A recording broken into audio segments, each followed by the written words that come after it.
भगवान श्री राम के जीवन का प्रसंग सिर्फ 1 मिनट में। भगवान श्री राम ने तीर चलाया, तीर जाकर के रावण की नाभि में लगा, रावण धराशायी होकर धरती पर गिर गया, अपनी अंतिम श्वास गिन रहा था। तब भगवान श्री राम ने अपने भ्राता लक्ष्मण को बुलाकर कहा, जाओ, इससे पहले कि रावण की मृत्यु हो जाए जाकर के ज्ञान ग्रहण कर लो।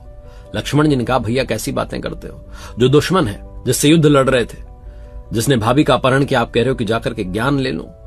भगवान श्री राम ने कहा, हाँ, उसने पाप किया था, उसे उसका दंड दे दिया है, लेकिन साथ में वो ज्ञानी भी था, उससे ज्ञान की बात सुनकर आ जाओ। लक्ष्मण जी गए, जाकर के रावण के सिर के पास खड़े हो गए। रावण ने मुंह फेर लिया, वापस आया करके बोले कि अहंकारी, अभी तक अहंकार खत्म नहीं हो, आप कह रहे हो कि ज्ञान ले लो।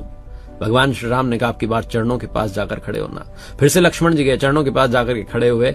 रावण ने तब मुस्कुराकर कहा कि अब तुमने काम की बात की। गुरु से जब ज्ञान लेने के लिए जाते हैं तो चरणों की ओर रहते हैं, अब ज्ञान की बात सुन लो। तुम्हारी जीत पता है क्यों हुई, तुम्हारे भैया क्यों जीते, क्यों जय जयकार हो रही है भगवान श्री राम की। लक्ष्मण जी ने कहा, क्योंकि वो पराक्रमी है, बलशाली है, तुम्हें हरा दिया। रावण ने कहा, नहीं, वो तो है ही, लेकिन साथ में तुम उनके साथ खड़े रहे, तुम हर पल हर क्षण अपने भैया के साथ थे, इसलिए तुम्हारे भ्राता की जीत हुई।